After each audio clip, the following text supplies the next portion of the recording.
Hello dear students, welcome to King English classes. Dear students, now we are going to study present perfect tense lecture second. Dear, इस video को आप शुरू से अंत तक जरूर देखें जिससे आपका कोई महत्वपूर्ण पॉइंट छूट न जाए. Dear students, let's start to study use of adverbs and sentence structure of present perfect tense.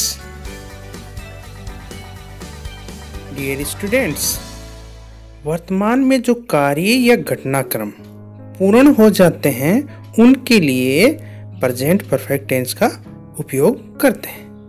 अतः हम ऐसे कार्य या घटनाओं को वर्णन सीखने के लिए हमें प्रेजेंट परफेक्ट टेंस को सीखना आवश्यक है. डियर स्टूडेंट्स, आप धैर्य बनाए रखें और मेरे वीडियोस को पूरा देखें. आपको सफलता अवश्य मिलेगी और आप मैं जो भी लेक्चर दे रहा हूँ टेंस से रिलेटेड, अन्य ग्रामेटिकल पोर्शन से रिलेटेड, उनमें आपको कोई भी दिक्कत नहीं आएगी और आप एग्जाम में निश्चित रूप से सफल होंगे. अतः धैर्य से पूरे वीडियोस देखें क्योंकि सफलता के लिए धैर्य और कठिन परिश्रम और लक्ष्य की ओर बढ़ना बहुत आवश्यक है, जिससे आप निश्चित रूप से सफल होंगे और अपने लक्ष्य को जरूर प्राप्त करेंगे. Hello dear students, let's start detailed study of present perfect tense. Dear students, अब हम स्टडी करेंगे use of adverbs and sentence structure और pattern of present perfect tense. इस वीडियो के माध्यम से हम ये देखेंगे कि प्रेजेंट परफेक्ट टेंस में कौन से एडवर्ब्स आते हैं और उनका सेंटेंस में यूज कैसे होता है. डियर स्टूडेंट्स, सर्वप्रथम हम देखते हैं सेंटेंस स्ट्रक्चर और present perfect tense. First, affirmative sentence, सकारात्मक वाक्य. इनमें सर्वप्रथम सब्जेक्ट आता है और सब्जेक्ट के पश्चात हेल्पिंग वर्ब हैज या हैव, उनमें से कोई एक, फिर वर्ब की थर्ड फॉर्म आती है और उसके पश्चात ऑब्जेक्ट कॉम्प्लीमेंट एडवर्बियल में से कोई भी आ सकता है और लास्ट में फुल स्टॉप जरूर आता है अफर्मेटिव सेंटेंस में. स्टूडेंट्स, इसे हम एक एग्जांपल के माध्यम से समझते हैं. For example, he has just gone out, वह अभी बाहर गया है. इस एग्जांपल में ही सब्जेक्ट है, उसके तुरंत बाद में प्रेजेंट परफेक्ट टेंस की हेल्पिंग वर्ब हैज आई है, फिर एडवर्ब जस्ट आया है और उसके तुरंत बाद में वर्ब की थर्ड फॉर्म गॉन, गो की थर्ड फॉर्म आई है. इस एग्जांपल में हमें एक बात समझ में आती है कि जो जस्ट एडवर्ब है वो हेल्पिंग वर्ब हैज और मेन वर्ब गॉन के मध्य में आया. अर्थात जस्ट एडवर्ब का यूज सामान्यतः हेल्पिंग वर्ब के जस्ट बाद में किया जाता है. में ही अब हमें ये समझना है कि जो हेल्पिंग वर्ब हैज या हैव होते हैं उनका यूज होता क्या है. हैज किसके साथ आएगा और हैव किसके साथ आएगा, ये देखते हैं. डियर स्टूडेंट्स, इसको अच्छी तरह समझ लीजिए. हैज जो हेल्पिंग वर्ब है उसका यूज प्रेजेंट परफेक्ट टेंस में हमेशा थर्ड पर्सन सिंगुलर सब्जेक्ट के साथ ही होगा, जिसमें आते हैं ही, सी, इट या कोई नाम एक वचन, उसके साथ हमेशा हैज हेल्पिंग वर्ब आती है. डियर स्टूडेंट्स, अब रह गया है हेल्पिंग वर्ब हैव. तो अब ये कहाँ आएगा? ये वहाँ आएगा जहाँ थर्ड पर्सन सिंगुलर सब्जेक्ट नहीं हो. अर्थात थर्ड पर्सन सिंगुलर सब्जेक्ट के अलावा जो भी सब्जेक्ट आएंगे उसके साथ हेल्पिंग वर्ब हैव का यूज होगा. अर्थात फर्स्ट पर्सन, सेकंड पर्सन, चाहे वो सिंगुलर हो या प्लूरल, और थर्ड पर्सन प्लूरल सब्जेक्ट के साथ हमेशा हेल्पिंग वर्ब हैव का यूज होगा प्रेजेंट परफेक्ट टेंस में। डियर स्टूडेंट्स, अब देखते हैं second sentence structure, negative sentence, नकारात्मक वाक्य। नेगेटिव सेंटेंस में सबसे पहले सब्जेक्ट आता है और उसके तुरंत बाद में हेल्पिंग वर्ब हैज या है और उसके तुरंत बाद में नोट का यूज होता है और उसके बाद में वर्ब की थर्ड फॉर्म आती है और बाद में ऑब्जेक्ट, कॉम्प्लीमेंट, एडवर्बियल में से कोई भी आ सकता है, फिर लास्ट में फुल स्टॉप जरूर आता है। इसको एक एग्जांपल से समझते हैं। For example, Sahil has not come to school yet. इस उदाहरण में साहिल अभी तक स्कूल नहीं आया है।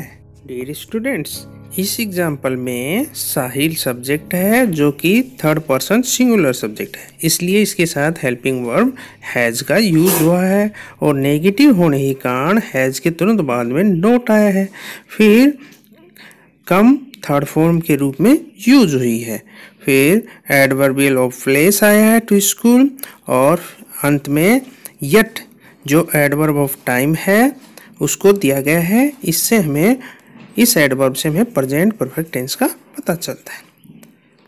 डियर स्टूडेंट्स, अब देखते हैं next sentence structure, interrogative sentence, पर्सनवाचक वाक्य। इंट्रोगेटिव सेंटेंस में सबसे पहले WH वर्ड आता है, वो ऑप्शनल होता है, लेकिन उसके तुरंत बाद में हेल्पिंग वर्ब हैज या हैव में से एक आएगी, फिर सब्जेक्ट आएगा और उसके तुरंत बाद में वर्ब की थर्ड फॉर्म, फिर ऑब्जेक्ट, कॉम्प्लीमेंट, एडवर्बियल और लास्ट में क्वेश्चन मार्क जरूर आता है। For example, have you ever gone to Agra. इस एग्जाम्पल में सबसे पहले हेल्पिंग वर्ब हैव का यूज हुआ है, फिर सब्जेक्ट यू आया है और उसके बाद में एडवर्ब ईवर आया है, फिर वर्ब की थर्ड फॉर्म गॉन का यूज हुआ है, to Agra adverbial of place आया है और लास्ट में क्वेश्चन मार्क का यूज हुआ है। इस प्रकार यह है प्रेजेंट परफेक्ट टेंस का इंट्रोगेटिव सेंटेंस का एग्जाम्पल है। अर्थात हमें इंट्रोगेटिव सेंटेंस पर्सनवाचक वाक्य बनाना है तो सब्जेक्ट से पहले हेल्पिंग वर्ब हैज या हैव में से एक लगेगी और सब्जेक्ट के बाद में ही वर्ब की थर्ड फॉर्म का यूज होता है और लास्ट में क्वेश्चन मार्क जरूर आता है। डियर स्टूडेंट्स, अब नेक्स्ट सेंटेंस स्ट्रक्चर देखते हैं। फोर्थ, इंट्रोनेगेटिव सेंटेंस, नकारात्मक पर्सनवाचक वाक्य।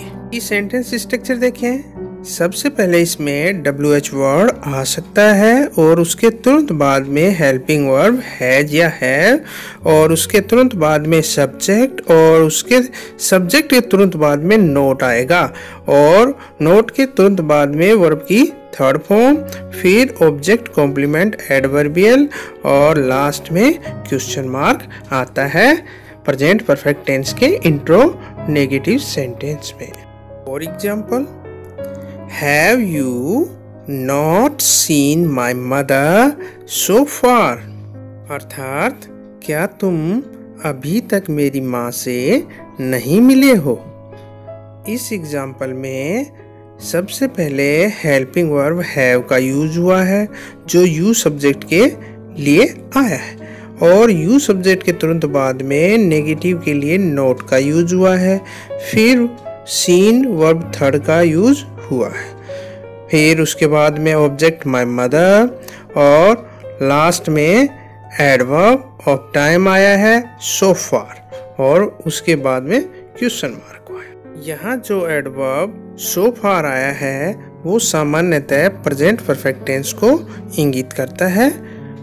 इस प्रकार डियर स्टूडेंट्स, हमने देखा प्रेजेंट परफेक्ट टेंस के सेंटेंस स्ट्रक्चर को और उनमें एडवर्ब्स का यूज कहाँ और कैसे होता है। अब डियर स्टूडेंट्स, हम देखते हैं सबसे महत्वपूर्ण topic, adverbs used in present perfect tense. अर्थात कौन कौन सी एडवर्ब प्रेजेंट परफेक्ट टेंस में यूज होती है। डियर स्टूडेंट्स, ध्यानपूर्वक याद रखेंगे। adverbs of present perfect tense: just, yet, ever, already, recently, lately, so far, up to now, till now, up to the present। ये सभी adverbs of present perfect tense हैं। इन्हें हमें अच्छी तरह याद रखना है हमारी सफलता के लिए। डियर स्टूडेंट्स, ये एडवर्ब्स हमें प्रत्येक कम्पिटिटिव एग्ज़ाम या अन्य कोई भी एग्ज़ाम हो उसमें सहायक रहेंगी, क्योंकि प्रत्येक एग्ज़ाम में fill in the blanks correct form of the verb का क्वेश्चन जरूर आता है और वहाँ ये एडवर्ब्स हमें याद रखनी आवश्यक होती है। Hello dear students, in next video we shall study present perfect continuous tense। Hello dear students, अभी तक जिन्होंने इस चैनल को सब्सक्राइब नहीं किया, subscribe the channel and press bell icon, जिससे आपके पास जो नया मैटर तैयार हो वो आप लैपटॉप या मोबाइल पर तुरंत पहुंच जाए। And like and share to your friends and relatives, जिससे भी वो भी इसका लाभ उठा पाए।